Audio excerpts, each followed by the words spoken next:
고린도후서 5장 2절부터 4절까지입니다. 참으로 우리가 여기 있어 단식하며 하늘로부터 오는 우리 처소로 덧입기를 간절히 사모하노라. 이렇게 입음은 우리가 벗은 자들로 발견되지 않으려 함이라.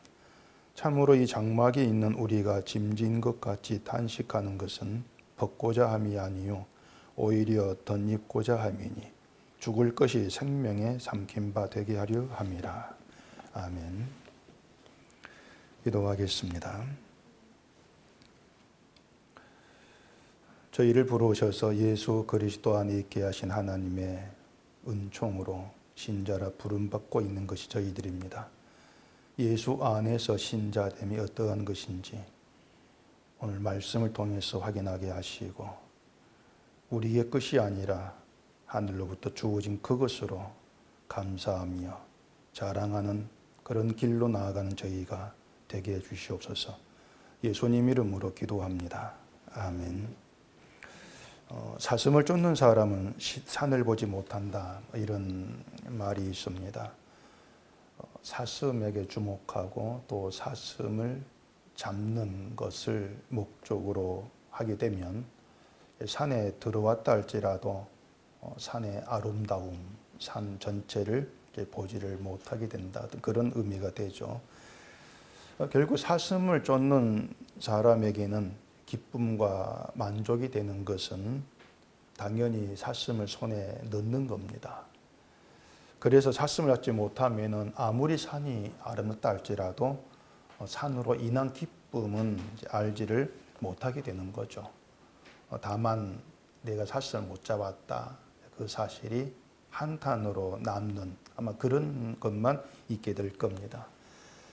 그런데 지금의 그 기독교인들이 생각하고 있고 또 알고 있는 그 신앙의 세계라고 하는 것이 꼭 그와 같다고 할 수가 있습니다. 신앙 세계에서 언제나 내가 원하고 내가 목적으로 하는 것을 따로 세워두고 그걸 쫓고 있는 겁니다. 그게 마치 이제 사슴을 쫓으면서 산을 보지 못하는 그것과 똑같다는 거예요. 예수를 믿는 신앙 생활을 한다, 그렇게 얘기를 하는데 그 신앙이라는 울타리 속에서 내가 원하는 걸 따로 이제 세워두고 있다 보니까 그 신앙의 전부라고 할 수 있는 그리스도로 인한 기쁨을 놓치고 모르는 그런 결과를 늘 초래하게 된다고 하는 거죠. 우리가 예수를 믿게 되었다는 것은요, 그것만으로 이미 감당할 수 없는 은혜를 받은 겁니다. 예수를 믿게 되었다, 그 사실 자체가 은혜 안에 있다, 이러한 의미가 되는 거죠. 예수님이 우리의 구원이시고 우리의 생명이시다, 그것만으로도 예수님 우리에게 넘치는 은혜로 함께 하신다, 이렇게 얘기가 되죠. 대개 보면 기독교인들이 이제 그 말까지는 잘 따라옵니다. 예, 맞습니다. 예수님 우리의 생명의 구원입니다. 우리는 은혜 안에 있습니다. 아멘. 이렇게 잘 따라왔다가 그 다음부터 삼천포로 이제 빠져버리는 거예요. 이제 목사님, 우리가 넘치는 은혜를 받았고 예수를 믿게 되었는데 은혜 받은 사람답게 어떤 믿음의 모습을 보여야 되지 않겠습니까? 그런 게 나타나야 되지 않겠습니까? 근데 이런 것들이 삼천포로 빠지는 거죠. 그런 모습이 대부분이라고 하는 겁니다. 이런 게 뭐냐면 신앙인으로서 자기 목적을 세우는 거예요. 자기 걸 따로 세운단 말입니다. 우리가 은혜를 받았으니까, 예수를 믿으니까, 주님의 긍휼과 또 주님 자비하심을 아는 신자니까 사랑을 해야 되고, 그래서 화도 덜 내야 되고, 신앙생활도 열심히 잘해야 되고, 이런 자기의 목적, 자기 것을 따로 세우는 것이죠. 근데 참된 신앙에는 그런 요구가 없다는 겁니다. 우리 걸 세우라고 그렇게 요구가 하지를 않고 있습니다. 그런데 신앙인으로서 자기 걸 세워두게 되어지면 이제 그 다음부터는 예수가 구원이시고 예수가 생명이시다, 이런 말로 성이 안 차는 거예요. 내게 따로 있으니까 그것이 채워져야만이 어떤 신앙의 맛을 느낀다 하고 그것으로 자기의 어떤 그 즐거움을 삼게 되고 그런 쪽으로 흘러가게 되어지는 것이죠. 근데 대개 보면은 이렇게 예수님이 구원이고 생명이란 그것으로 성이 안 찬다고 하는 이유가 이제 보이고 드러나는 것이 없기 때문이라고 하는 겁니다. 은혜가 있으면은, 내가 사랑을 받았으면은 이런 사람이 돼야 된다는 자기 것을 자꾸 이제 세우고 거기 살아있기 때문에 뭔가 그 자기 것대로 내가 생각한 대로 뭔가 변했다, 내가 변했고 달라졌어, 이런 느낌이 없으면은 뭔가 신앙 생활을 하고 있는 것처럼 생각지를 않게 되는 거예요.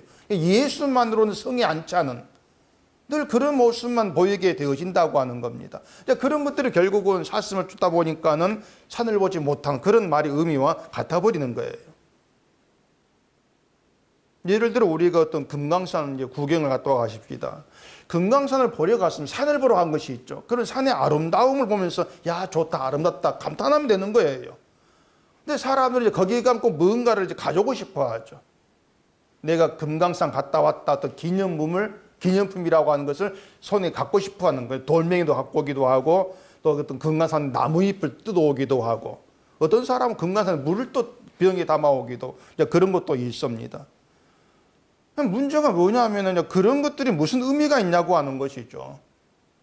갔다 온 사람들은 이게 금강산에 있던 돌멩이야, 이게 금강 나무잎이야, 이게 금강산에 있던 물이야 자랑했지만 그게 금강산은 아니라고 하는 것이죠.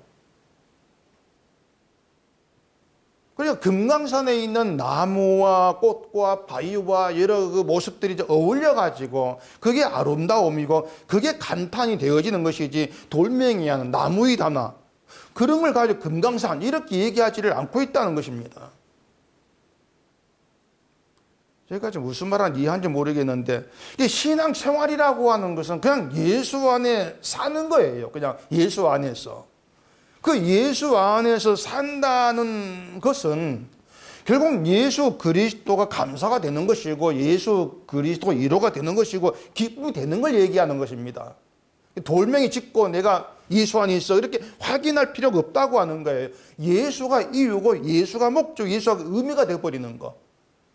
이게 신앙 안에 있는 거예요. 그러니까 예수님이 신앙의 전부가 되면 되는 것이고, 예수님께서 행하신 일로 인해 내게 되어진 일, 예수님 하신 일이 내게 되어진 그게 은혜가 되고 그게 감사가 되면 되는 것인데, 자꾸 우리는 예수 안에 있는 것이고 내가 은혜를 받았고 내가 믿음이 있고 이러한 것들을 이제 뭔가를 손에 쥐고 확인하고 싶어 하는 것이죠. 그래서 자꾸 이 사람들이 선한 일, 변화, 성화 이러한 것들에게 초점을 두게 되더란 얘기입니다. 그리고 내가 예전보다 뭔가 달라져서 변화된 것 같은 그런 느낌이 들게 되어지면 그걸 가지고 내가 믿음 가운데 있고 뭔가 예수 안에 있는 그런 증거물로 그래 생각이 되어지는 것인데, 이제 그런 것들이 결국 어떤 돌멩이를 보면서 금강산 이렇게 착각하는 그런 것과 다르지가 않은 거예요. 그래 바울이 이제 이런 것들을 가지고서 이제 보이는 것에 주목하는 것으로 이렇게 얘기를 이제 했단 말이에요. 사슴에 주목하다 보니까 산을 보지를 못한다. 산에 들어와 있으면서도 사슴에만 주목하고 있는 것 때문에 산이 보여주고 있는 걸 보지 못하는 이러한 것들이 지금 이 기독교인의 어떤 믿음의 현실 실상일 수가 있다고 하는 거죠. 이제 그런 것에서 나타나는 잘못됨이 뭔가 하면은 결국은 이제 내가 세워둔 게 있으니까 그게 옳은 거죠. 그래서 내가 옳다고 생각되는 것이 기준되어 가지고 그것으로 이제 타인을 판단하는 거예요. 그리고 고린도 교회가 사도 바울을 비난했던 것도 그렇게 이제 보이는 거. 자기들이 세워둔 게 따로 있기 때문에 그걸 기준에서 바울을 봄으로 인해서 나오는 잘못됨이었다고 하는 것입니다. 근데 이런 교회를 향해서 사도 바울이 1절에서 장막집과 하늘에 있는 집, 영원한 집에 대해서 얘기를 한 거죠. 지난주에 말씀드린 것처럼 1절 그 내용만 보면은 마치 바울이 내세에 대해서 말한 것처럼 이제 보인다 그랬죠. 근데 그게 아니라겠습니다. 오늘 본문에 보면 내세에 대해서 바울이 말하고 있는 것이 아니라고 할 수 있는 그런 내용들이 있어요. 2절에 보면은 참으로 우리가 여기서 탄식하며 하늘로부터 오는 우리 처소로 덧입기를 간절히 사모하노라 이렇게 얘기하죠. 여기서도 이제 장막집 벗고 또 하늘의 처소로 덧입기를 사모한다 이렇게 얘기하니까 속히 육신을 벗고 하늘의 그 천국으로 들어가기를 사도가 간절히 사모하고 있구나. 이런 뜻 읽기가 쉽습니다. 그렇게 되면 내세에 대한 얘기가 돼버리죠. 근데 바울은 하늘에 있는 초소가 아니라 하늘로부터 오는 초소 이렇게 얘기합니다. 하늘로부터 오는 초소. 땅에 장막집이 지금 있는데 그 장막집 위에 하늘로부터 오는 초소가 덧입힌다는 거예요. 그 얘기를 지금 하고 있는 겁니다. 쉽게 말해서 내가 옷을 지금 입고 있는데 그 위에 다른 옷을 걸쳐 입는 거. 그 옷이 하늘로부터 옷이라 그거예요. 겹쳐 있는 거. 그 얘기를 하고 있습니다. 그래서 바울은 땅을 벗어나가지고 하늘로 들어가는 그 얘기를 지금 하고 있는 것이 아니고 땅에 있는 상태에서 장막집에 있는 상태에서 하늘로부터 온 초소를 덧입는다. 그 얘기를 하고 있는 것이죠. 내세의 이야기를 하고 있는 것이 아니라는 거예요. 그럼 4절도 마찬가지입니다. 참으로 이 장막에 있는 우리가 짐진 것 같이 탄식하는 것은 벗고자 함이 아니요 오히려 덧입고자 함이니 죽을 것이 생명에 삼킨 바 되게 하리 함이라. 여기서도 이제 그 벗고자 함이 아니요 이렇게 말하잖아요. 그 말도 장막집을 벗고 싶은 그 의미를 한 말이 아니라는 겁니다. 육신의 몸을 벗는다. 그냥 죽고자 함이 아니란 것이죠. 이처럼 바울은 장막집, 육신으로 지금 있는데 거기에 하늘의 초소로 덧입혀지는 지금의 현재 일, 여기에 대해서 바울이 얘기를 하고 있어요. 그럼 바울이 이제 왜 이런 얘기를 하고 있는지, 이 본문에 담긴 바울의 의도가 뭔지 이제 그걸 우리가 생각해 봐야 되겠죠.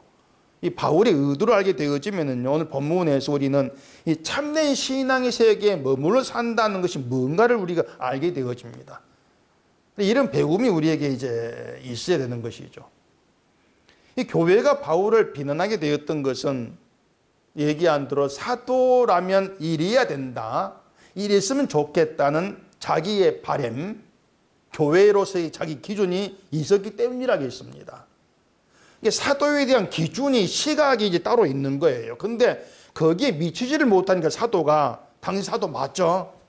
비난하고 사도를 인정치를 않으려고 했던 것이죠. 반대로 생각해 보면은 사도 바울이 고린도 교회가 생각했던 그 기준에 어긋나지 않고 딱 맞아떨어졌다면은 사도를 인정을 했을 것이다. 그리고 바울의 말을 받아들이면서 따랐을 것이다. 이런 의미가 되겠죠. 근데 이처럼 사도에 대해서 자기 기준을 세워두고 자꾸 판단을 한다는 것은 사도가 어떻게 해서 사도가 되었는지 이걸 생각지 않고 있다는 것입니다. 어떻게 사도가 되었는지 이걸 생각지 않고 있는 거예요. 사도가 뭔지, 그 사도가 어떻게 해서 사도가 되었는지 이런 것들을 생각지 않고 사도라면 이래야지, 이렇게 자기 입맛에만 사도됨만 자꾸 생각하면서 내게 맞지 않으니까 사도가 아니다 밀쳐내고 비난을 하게 되더란 얘기죠. 자, 그러면은 사도가 어떻게 되는 겁니까? 사도가 뭐 사도를 양성한 신학교가 따로 있어가지고 거기 졸업하고 사도 시험을 치고 합격하면 사도를 안수받아가지고 이제 사도로 임명받고 활동하고, 그렇게 사도된 게 아니잖아요. 누구도 그런 방식으로 사도된 사람이 없어요. 그 고린도서 1장 1절 보면은 하나님의 뜻으로 말미암아 그리스도 예수의 사도된 바울, 이런 말을 합니다. 바울 서신에서 사도가 자기를 얘기할 때 하나님의 뜻으로 말미암아 이런 말을 자주 하고 있습니다. 그러니까 바울은 자기의 사도된 것을 하나님의 뜻으로 되었어, 그렇게 밝히고 시작하고 있는 것이죠. 사람의 뜻으로 말미암아 된 사도가 아니라는 겁니다. 이렇게 사도는 하나님의 뜻으로 말미암아 부르심 받아 된 거예요. 그게 사도의 공통점이란 말입니다. 하나님의 뜻, 면접 봐가지고 뭐 성격 좋고 말 잘하고 선한 일을 잘하고 뭐 이런 것들이 조건이 되어가지고 점수를 잘 받아가지고 사도로 부름받고 임명받는, 이게 없다고 하는 거예요. 근데 이건 신자 된 것도 다르지가 않습니다. 그 고린도 교회를 향해서 바울이 했던 말을 기억하실 거예요. 그 고린도서 1장 2절에 고린도에 있는 하나님의 교회고 그리스도 예수 안에서 거룩하여지고 성도라 부르심을 받은 자들, 이렇게 바울이 얘기하지 않습니까? 신자 된 것도 하나님 부르심을 받아낸 거예요. 사도도 신자라고 하는 것도 하나님께서 불러줘서 된 것이지, 뭐 이것 역시 저 사람은 성격이 좋아 훌륭한 일을 많이 해, 이런 것들이 조건되어 가지고 부름받은, 신자로 임명받은 그런 거 없다는 겁니다. 어떤 신자도 그런 조건을 점수받아가 된 사람이 없는 거예요. 이게 무슨 뜻인가 하면은, 애초부터 사도나 성도라고 하는 것을 눈에 보이는 그 외적 조건들을 가지고 확인하고 판단하려고 하는 자체가 잘못되었다는 겁니다. 이런 기준에 맞이하지, 이게 없다고 하는 거예요. 그래서 기독교인들이 외적인 어떤 조건들, 행함들을 가지고서 자기의 신자됨을 확인하려고 하는 것을 많이 볼 수 있는데, 그런 것이 뭐냐면 신자가 어떻게 되었는가, 이걸 생각지 않고 있는 잘못됨이라는 겁니다. 사도와 마찬가지로 신자도 하나님 부르심으로 되었다. 인간됨, 뭐 인간의 어떤 그 조건, 성품, 아무런 의미가 없는 것이라는 거. 그러니까 아무리 사람 좋다 할지라도 하나님께서 불러주지 않으면 신자 될 수 없는 거예요. 그러면 사람이 하나님께서 부르시기 전과 후가 어떻게 다르겠습니까? 하나님께서 부르시기 전에는 그냥 저주 속에 있는 사망의 존재죠, 그냥. 그게 부름받기 전 인간의 실제예요. 저주 속에 있는 사망의 존재. 그냥 그건 역시도 성격, 인품 아무 의미가 없는 거예요. 어떤 사람이든지 간에 하나님께서 불러주지 아니했다면은 저주 속에는 사망의 존재일 뿐이다. 성격 좋은 사람으로 사망의 존재가 있을 뿐이란 말이에요. 하나님께서 부르셨다고 하는 것은 뭐 길 가는 사람 이름 부르면서 너 이리 좀 와봐라, 그렇게 불러주신 것이 아닌 것이죠. 저주 속에 있는 인간을 끄집어내신 겁니다. 그러면 넌 내 아들이야. 무조건 선언이에요.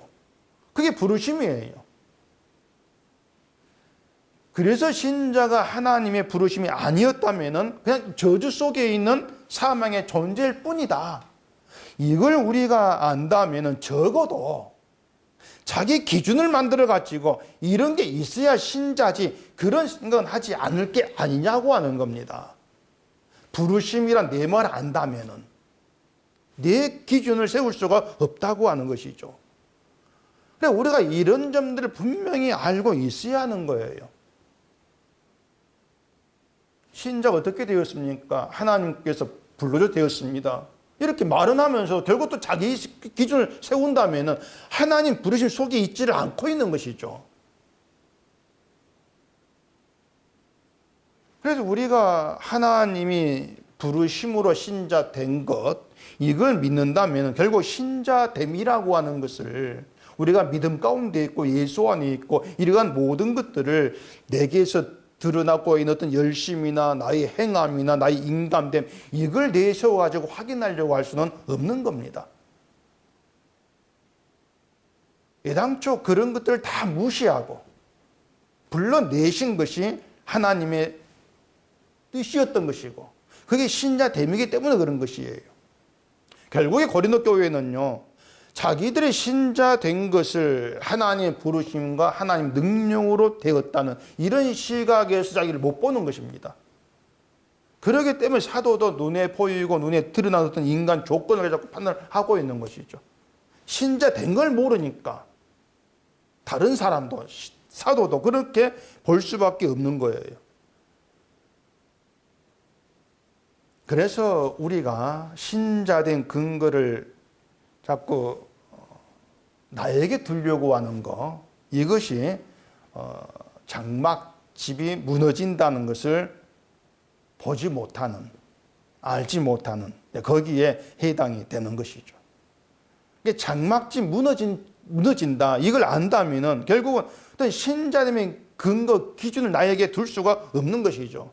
무너질 장막집이니까.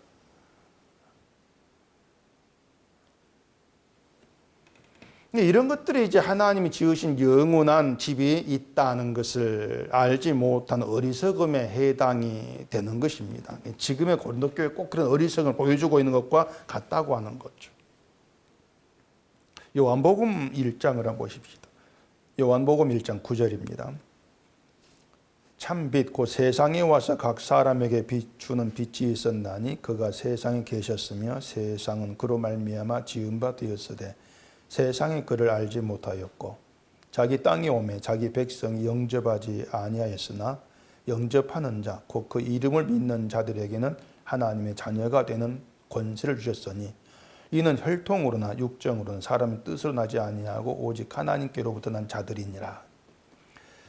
자, 이 세상에 예수님이 이제 참된 빛으로 오셨습니다. 그런데 세상은 빛을 알아보지 못하고 영접지를 아니했다는 것이죠. 그러니까 인간은 애당초부터 예수님을 빛으로 알아볼 능력도 자질도 없는 존재들이라고 하는 거예요. 예수 알아볼 수 없다는 겁니다. 애당초. 그런데 하나님께서 예수의 이름을 믿고 영접한 자들에게는 그 자녀가 될 권세를 주셨다고 하죠. 그렇지만 예수를 알아볼 능력이 우리에게 없다면은 자녀가 되는 권세를 주셨다 해도 내 것으로 만들 수가 없는 거예요. 그런데도 불구하고 예수를 알아본 자가 있고 그 이름을 믿는 자가 있게 되어지는데 그들이 바로 하나님의 능력에 의해서 예수를 알게 된 하나님의 자녀들이라고 하는 겁니다. 하나님의 능력에 의해서. 이들을 가리켜서 하나님께로부터 난 자, 이렇게 얘기를 하고 있는 겁니다. 그러니까 신자라고 하는 존재 자체가 하나님께로부터 난 자예요. 하나님의 능력으로 인해서. 여기에는 사람의 뜻이라는가 인간의 육적인 모든 것들이 다 부인된다고 하는 겁니다.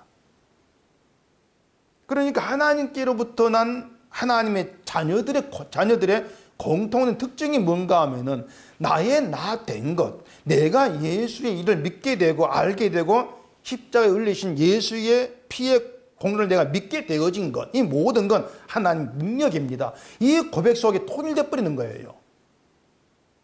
그렇게 하나 된 거예요. 그러니까 이런 신자는 당연히 사람의 뜻에 의해서 나타나는 행실, 열심, 주목하지를 않게 되어지는 겁니다. 하나님의 능력이만 주목할 뿐인 것이고 그 하나님의 능력이 우리를 영원한 세계에 속한 영원한 존재로 만들어냅니다. 우린 그 증거물입니다. 그런 믿음의 내용으로 함께하게 되어지는 것이죠. 그런 믿음 가운데 있다는 것 자체가 장막집이 무너진 자로 있는 거예요. 그것이. 이 믿음이 하나님이 지으신 영원한 집이 우리 가운데 있구나. 이걸 알게 한다는 것이죠. 자기를 주목하지 아니하니까.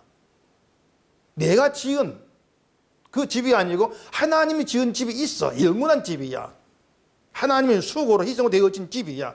이걸 알게 되어지는 거예요. 그걸 안다는 것은 결국 내 손, 내가 뭔가 이루어진 모든 것들을 보지 않고 주목하지 아니하는 거예요. 하나님이 지으신 집은 미완성이 아니거든요. 완성된 집으로 있는 거란 말입니다. 그래서 하나님이 지으신 완성된 집이 있다. 이걸 알게 된 게 신자라면은 그런 신자가 내 손으로 뭔가 만들어내야 되고 이루어야 되고 바쳐야 되고 애당초부터 그런 건 없는 겁니다. 그게 믿음의 세계라고 하는 거예요. 그렇기 때문에 이제 기독교인들이 자꾸 확인하려고 하는 믿음으로 뭔가 행하는 거, 내가 보여주는 게 있어야 된다는 이런 사고방 자체가 하나님이 지으신 영원한 집이 아니고 여전히 장막집에 거하는 그런 자로 있을 뿐이라는 그런 얘기가 되어지는 것이죠. 바울이 그 얘기를 지금 하고 있는 거예요. 그런 점에서 이제 지금의 기독교의 그 어떤 실상들을 보게 되었지만 자꾸 장막집을 통해서 자기 신앙을 확인하려고 하고 그 드러난 장막집으로 안심하고 그것으로 자랑을 삼고 싶어 하고 이런 것도 우리가 볼 수 있지 않습니까? 내가 뭔가 행하고 내 몸으로 나타내고 있고 그걸 자기 신앙으로 확인하고 싶어 하는 겁니다. 그렇게 믿음의 증거라고 생각되어지는 것들이 보이면 그것이 자기 안심이 되지. 난 신자구나. 안심하려고 하는 거죠. 이런 모든 것들이 결국에는 영원한 집, 하나님의 손으로 지은 그 집을 알지를 못하고 있는 그런 잘못된 불신앙의 모습들이죠, 사실은. 근데 바울은 2절서 우리가 여기서 탄식한다는 그런 말하고 있단 말이에요. 여기서 이 말은 장막집에 있는 거, 육신의 몸으로 있는 걸 지금 얘기하고 있는 겁니다. 장막집으로 있다. 그러니까 바울에게 탄식은 육신의 몸으로 있는 게 탄식이 있는 게 되는 거예요. 바울에게는. 이유가 뭐겠습니까? 바울의 장막집에 자꾸 발견되어지는 것은 어떤 믿음의 증거물, 선한 것, 이것이 아니고 죄의 증거밖에 없는 거예요, 바울에게는. 육신이 나와지는 것이. 그렇기 때문에 장막집에 있는 것 바울이 탄식거리로 늘 남게 되었던 것이죠. 그러면서 바울은 하늘로부터 오는 우리 처소로 덧입기를 간절히 사모한다, 이렇게 얘기합니다. 그래, 말씀드린 것처럼 이제 이 말이 자꾸 이제 하늘의 처소를 덧입기를 사모한다고 하니까 내세를 이제 소망하는 것좀 들을 수가 있는데 이제 그런 의미가 아니라겠죠. 우리가 자꾸 뭐냐면 이 본문을 보면서 이제 이런 내용들을 보면서 하늘, 뭐 처소, 사모 이런 단어들을 가지고 우리 마음대로 상상해서 내용을 자꾸 우리가 조합해 만들어 내려고 하는 거예요. 하늘에 있는 처소를 사모한다. 하늘 천국을 사모한다는 것이네. 그렇게 우리에게 마음대로 뜻을 만들어 내는 것이죠. 뭐 사실 바울이 뭐 빨리 천국 가고 싶어 했으니까 틀린 말은 아니겠지만은 적어도 본문에서는 내세에 초점을 두고 있지를 않다는 거죠. 덧입는다고 하는 것은요, 옷을 받고 갈아입는 게 아니에요. 덧입는다는 것은 입고 있는 옷 이외에 다른 옷을 또 하나 겹쳐 입는 걸 얘기합니다. 그게 덧입는 거예요. 그러니까 장막집이 있는데 그 장막집을 없애버리고 벗어버리고 하늘에 쳐서 갈아입는 그런 뜻이 아니란 얘기예요. 장막집 위에 하늘 처소가 덧입혀진다. 그걸 바울이 사모한다는 얘기입니다. 말이 좀 너무 어렵죠. 어려울 거예요. 왜냐하면 이런 바울의 말이 세상에는 없고 듣지도 못한 말을 지금 바울이 하고 있거든요. 그러니까 우리의 지식과 우리의 경험들 이런 것으로는 따라갈 수 없는 말이기 때문에 야, 어렵다 이런 생각이 들지 않을 수가 없단 말입니다. 근데 이러한 얘기도 단어만 딱 쪼개놓고 보면 어렵지가 않다. 아는 말이에요. 장막, 집. 아는 말이지 않습니까? 하늘, 처소, 덧입는다, 사모한다. 단어만 보면 다 아는 얘기예요. 근데 이 단어가 모이고 함께 하면서 내용을 만들어내니까 전혀 알지 못한 다른 세계에 대한 얘기가 돼버리는 것이죠. 그래서 성경이라고 하는 건 우리가 안다고 생각하는 지식을 가지고 접근하면 안 되는 겁니다. 그런 것들이 자꾸 사슴을 쪼면서 산을 보지 못한 그런 결과를 초래하는 것이 돼버리는 것이죠. 갈라디아서 3장을 보십시다. 갈라디아서 3장 26절입니다. 너희가 다 믿음으로 말미암아 그리스도 예수 안에서 하나님의 아들이 되었으니 누구든지 그리스도 합하기 위하여 세례를 받은 자는 그리스도로 옷 입었느니라. 뭐 많이 들었던 내용이죠. 그 예수 안에서 하나님의 아들이 된 사람, 그러니까 신자는 모두가 다 그리스도로 옷 입었다는 겁니다. 신자라고 하는 존재가. 근데 이것을 두고 또 사람들은 어떤 생각이 되어지냐면 내가 정말 그리스도로 옷 입은 사람인가? 아닌가? 이렇게 또 확인하고 싶어하는 그런 경향들이 자꾸 있는 겁니다. 그런 것들이 무너질 장막집에 집착하는 것이다. 이걸 눈치를 좀 챌 수 있어야 돼요. 자꾸 나를 확인하고 싶어하는 게 장막집에 집착하는 것이다. 그런데 이걸 생각하지를 않기 때문에 결국은 늘 나에게서 나와지는 것으로 자기를 확인하려고 하게 되는 것이고, 이제 그런 습성들이 나에게만 집중되는 것이 아니라 다른 사람을 보면서도 저 사람은 신잡다, 신잡지 않다 이렇게 자기 멋대로 평가하고 판단하는 그렇게 나가게 되어진다는 거예요. 신자가 그리스도로 옷 입었다고 하는 것은 그런 어떤 자꾸 내 시각에서 옳고 그른을 보려고 하는 그런 습성이 내게 있음을 확인하게 되어지면서 그게 탄식으로 나와지는 겁니다. 예수를 옷 입었기 때문에. 그러면서 내게 입혀진 예수 그리스도 옷, 그러니까 예수님의 어떤 예수님의 공로, 여기에 주목하게 되어진다는 것이죠. 자, 다시 생각해 보세요. 그리스도로 옷 입었다고 하는 것은 어떤 우리가 선한 일을 행할 능력을 우리가 입었다는 것이 아니고 예수의 피의 은혜, 그 예수님의 공로가 날 덮었다는 겁니다. 그 공로가 날 덮었다. 그러니까 그 예수님의 공로가 내게 덮이게 되어지면은 우리가 자랑을 하고 돋보이려고 했던 나의 인간적인 육신의 모든 것도 다 가려지지 않습니까? 다 가려지는 거예요. 그렇게 해서 모든 신자가 동일하게 똑같은 인간으로 주 앞에 서게 되어진단 말입니다. 이걸 두고 바울이 또 갈라디아 3장 28절에서 이렇게 얘기를 했어요. 너희는 유대인이나 헬라인이나 종이나 자유인이나 남자나 여자나 다 그리스도 예수 안에서 하나이니라. 너희가 그리스도의 것이면 아브라함 자손이요 약속대로 유업을 이을 자니라. 여기 바울이 말하고 있는 유대인, 헬라인, 또 종, 자유자, 남자, 여자, 이 관계는 하나 될 수 없는 관계예요.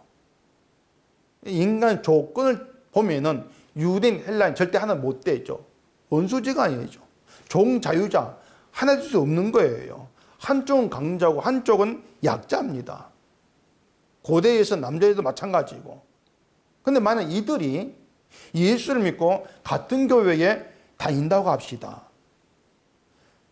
강자와 약자, 그런 인간 조건이 사라지고 없는 똑같은 관계로 함께 할 수가 있겠냐고 하는 겁니다. 그렇게 안 되는 거예요. 불가능한 일이에요. 인간 습성 자체가. 이처럼 불가능한 일을 가능한 일이 되게 하셔서 존재하게 된 거. 이게 예수의 몸된 교회라는 것입니다. 때문에 우리가 교회가 뭔가를 알면 알수록 우리는 도무지 교회라고 할 수가 없다. 이걸 실감하게 되어지는 거예요. 예수 안에서 하나 되고 그리스도로 옷 입은 그런 관계로 함께 한다고 하는 것은 뭔가 대단하고 거창한 모습을 드러내는 게 아닌 것입니다.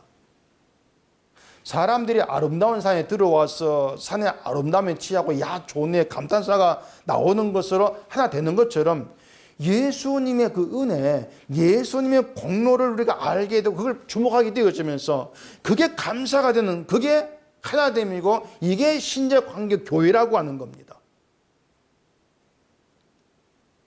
그렇게 예수님의 공로 자체가 종, 자유자 이런 관계를 무너뜨리는 거예요. 유대인, 헬라인 다 무너뜨리는 겁니다. 하나의 능력인 것이죠. 그 능력으로 존재하는 교회다.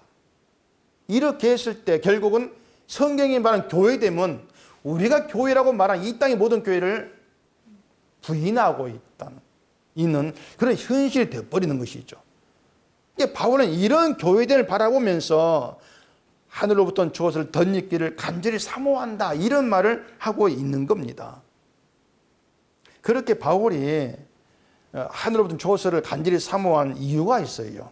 3절에 보면은 이렇게 입으면 우리가 벗은 자들로 발견되지 않으려 함이라 그렇게 말하잖아요. 하늘의 처소를 덧입어서 내가 벗은 자로 드러나지 않기를 바란다. 그 얘기거든요.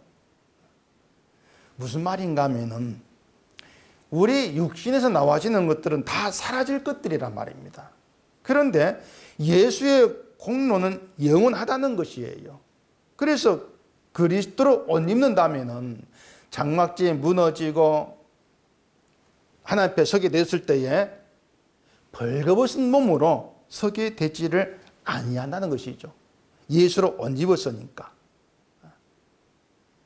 근데 이걸 알지 못한 사람 자꾸 자기의 공로로 자기를 걸쳐서 내 공로를 걸친 몸으로 천국 가겠다. 이렇게 설치고 있단 말입니다. 나의 공로를 옷으로 걸치고 내 공로로 멋있는 신앙인으로 인정받고 상받겠다는 이런 그 생각을 버리지를 않고 있는 거죠. 근데 인간의 공로라고 하는 것은 하늘에서 인정되지 않을 것이고, 그렇기 때문에 입은 것이 없는, 그 장마치 무너져 아무것도 입은 것이 없는 벌거벗은 몸으로 드러날 수밖에 없는 거예요. 이것을 장막에 있는 지금 알아챈다면은 내 공로라는 것에 마음을 두겠냐고 하는 것이죠. 영원한 공로가 되는 예수님께 마음이 갈 수밖에 없던 거죠. 예수로 옷 입고 천국에도 저 주님의 공로와 나의 옷이 되어서 벌거벗지 않은 자로 나타나지는 거, 그걸 바울이 간절히 사모한다, 그런 얘기를 하고 있죠.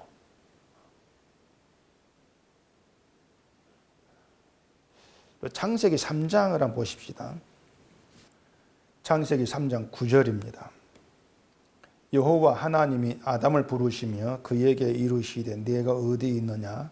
이르되 내가 동산에서 하나님의 소리를 듣고 내가 벗었으므로 두려워하여 숨었나이다.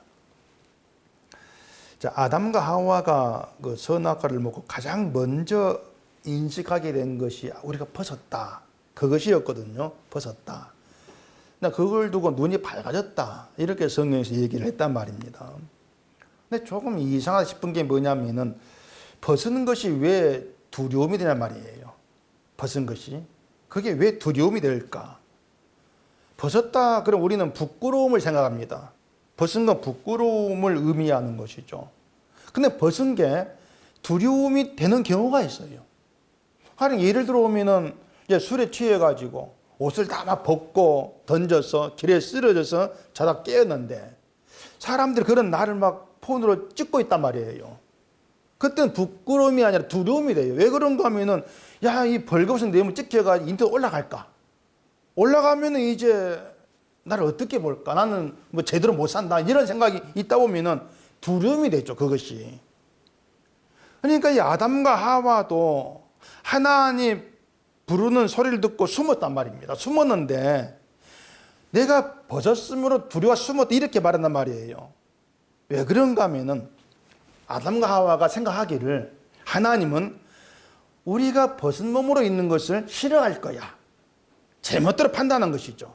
그러니까 벌거벗은 거 하나님 보시기에 옳은 모습이 아니야, 잘못된 거야, 그 생각을 하게 된 것이란 말입니다.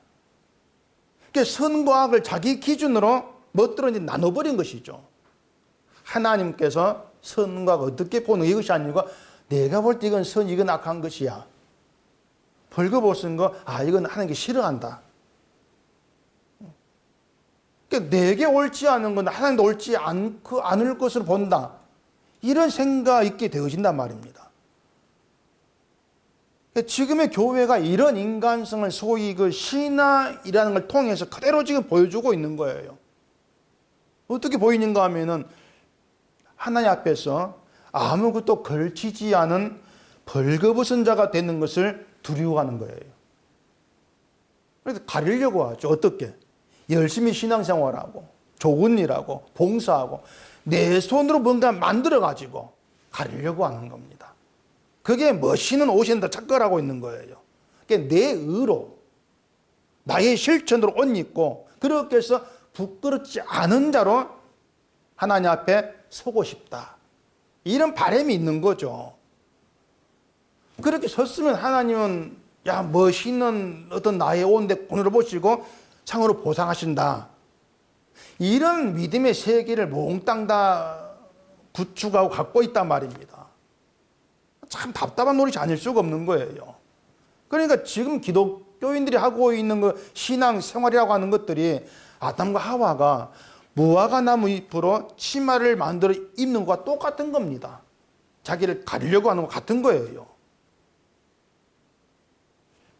하나님 앞에서 벌거벗은 자로 드러나는 것을 두려워하고 있는 그런 실상인 것이죠. 그러니까 뭐냐면 아무것도 하지 않는 것, 그걸 마치 벌거벗은 것으로 그렇게 여기고 있단 말입니다. 내가 아무것도 하지 않는 걸 하나님 싫어할 거야, 뭔가를 해야 하는 기뻐할 거야, 이런 생각이 아담 하와의 사고방식과 똑같다는 거예요. 근데 하나님은 아담과 하와가 만들어 입은 무화과 잎 치마를 인정치를 안 했습니다. 그래서 가죽옷을 찌어 입히시지 않습니까? 이게 어쩌면요, 그 가죽옷을 입혔다겠는데 기존의 그 무화과 치마 위에 가죽옷을 덧입혔는지도 모르겠어요. 성에 안 나오지만은. 그러니까 아담과 하와가 만들어 입은 무화과 치마를 벗겠다는 말이 없으니까 그 위에 덧입힐 수 있는 것이죠. 어쨌든 하나님은 사람의 손으로 만들어 입은 것을 인정하지를 않으신다는 겁니다. 인정했다면 그냥 그대로 두셨겠죠. 그래서 바울은 벗은 자로 발견되지 않으려고 하늘로부터 온 저수를 덧입기를 간절히 사모했다는 거예요. 뭐냐, 바울은 자기가 했던 어떤 것도 공로를 이기지 않았다는 겁니다. 인간의 제대만 보니까 난 벌거벗은 자. 결국은 장막지 무너진다고 하는 그걸 알고 있는 그 가운데 있기 때문에 뭘 한다 할지라도 벌거벗은 자. 그렇게 벌거벗은 자로 드러나지를 않기 위해서 영원한 하늘의 처소를 덧입기를 사모한다. 예수를 옮는다면은 주의 공로가 영원한 옷이 된다고 하는 거죠. 그게 바울의 소망이었던 거예요. 사모한 내용이었던 것이고. 오늘 본문부터 4절 다시 보십시다.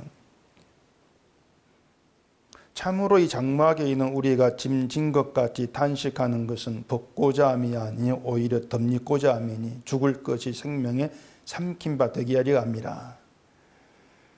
죽을 것이 생명에 삼킨 바 되었다는 이것이 신자된 우리의 진짜 현실입니다. 우리가 이 현실 속에 지금 들어와 있는 거예요.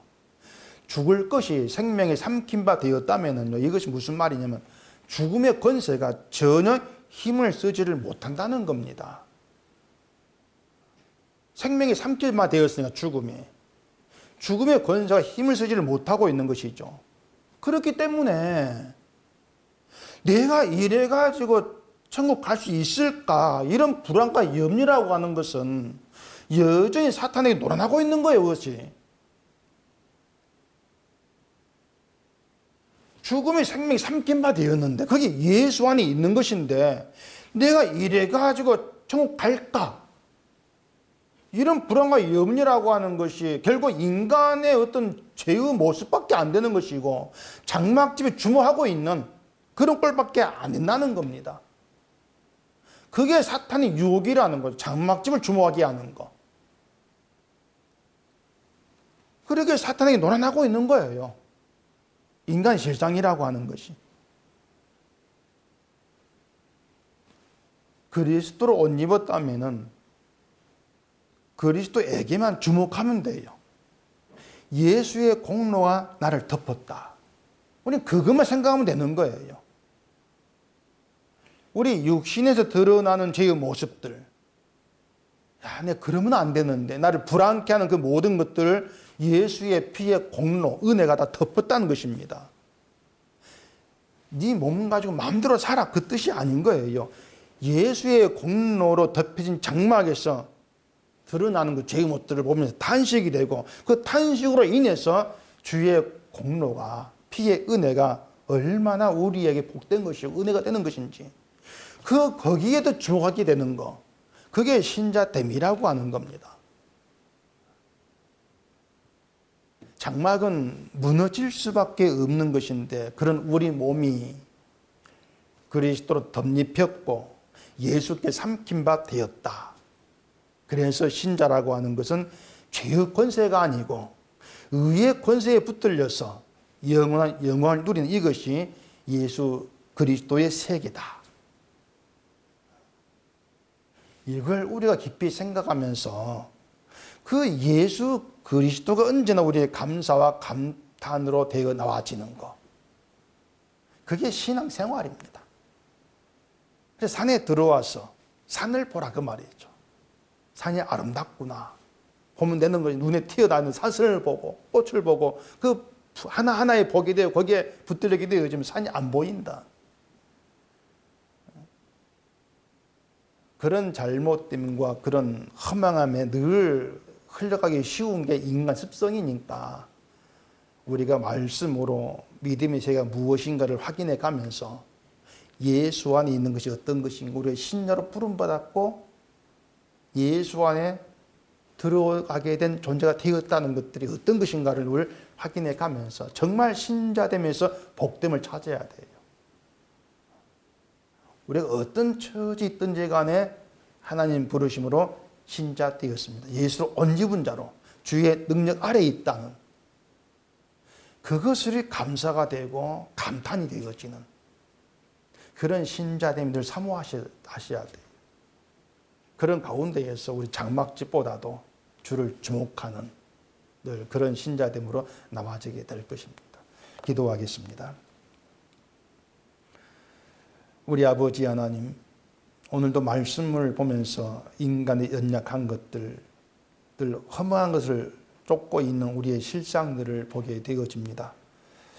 바울이 왜 하늘의 처소를 얘기하고 그 하늘의 처소 덧입기를 얘기하고 있는지를 깊이 깨달아 알게 하시고 눈에 보이는 게 주목하는 것이 아니라 우리에게 이미 이루어진 보이지 않는 영원한 세계, 거기에 주목이 되어지면서 그 예수 그리스도께서 하신 일, 그것만 우리의 감사가 되고 감탄이 되고 기쁨이 되는 그런 복된 믿음의 길로만 가는 저희가 되게 해주시옵소서.